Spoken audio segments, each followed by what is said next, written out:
देखिए आज के इस वीडियो पर आप लोग चक्रवृद्धि ब्याज निकालना सीखेंगे, वो भी आसान तरीके से। तो देखिए जो यहाँ पर दिया है ये पूरे आपको प्रश्न में दिए रहेंगे। जैसे यहाँ पर दिया मूलधन, मूलधन को P से दर्शाते हैं 10,000 और दर को R से दर्शाया जाता है और दर बराबर 5% और समय बराबर 2 वर्ष। लेकिन ध्यान देना इनके संकेत को आप जरूर ध्यान देना, चूंकि फार्मूला में हम पूरा पूरा संकेत ही लिखने वाले हैं। ठीक है, तो चलिए अब इसके बाद हम फार्मूला लिख लेते हैं, ये आपको प्रश्न में दिया रहेगा।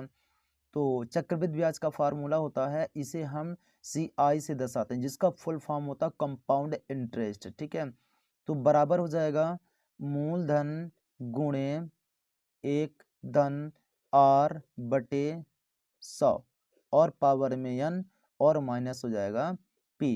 ये तो पूरा पूरा चक्रवृद्धि ब्याज का फार्मूला है। ठीक है, तो इतना तो लगभग आप समझ गए होंगे। इसे आपको याद करना पड़ेगा, क्योंकि ये फार्मूला है, फार्मूला तो आपको याद करना ही पड़ेगा।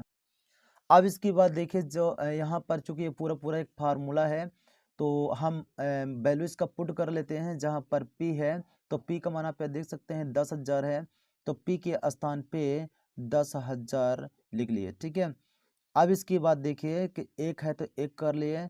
अब यहाँ पर R है मतलब दर, तो दर आप देख सकते हैं यहाँ से 5 है, ये हो जाएगा 5 और इसके बटे में तो 100 सूत्र से ही लिखा हुआ है। ठीक है, अब देखिए यहाँ पर n है मतलब समय को n से दर्शाया गया और 2 वर्ष है, तो यहाँ पर घात में हम 2 कर लिए।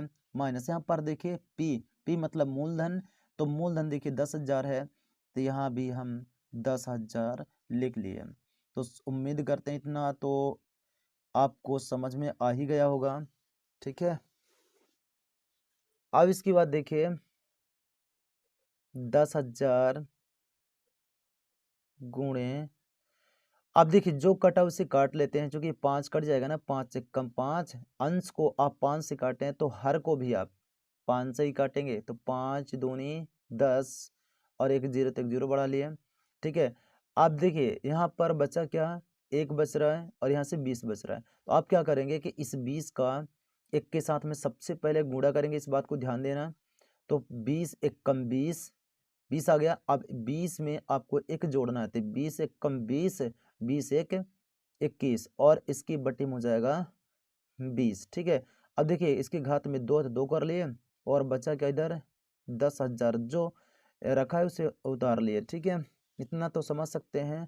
अब इसके बाद ये हो जाएगा 10,000।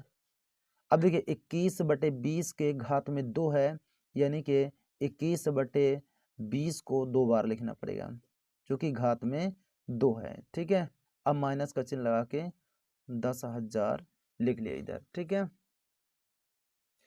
अब इसके बाद देखना कि जो कटेगा उसे काट सकते हैं, तो हर का 1 0 और अंश का 1 0, अंश का 1 0, हर का 1 0 कैंसिल। ठीक है, अब इसकी बाद यहाँ पर जो बचा उसे लिख लेते हैं एक बार, क्योंकि 100 बचा। अब 21 में 21 का गुणा करेंगे तो ये 441 हो जाएगा।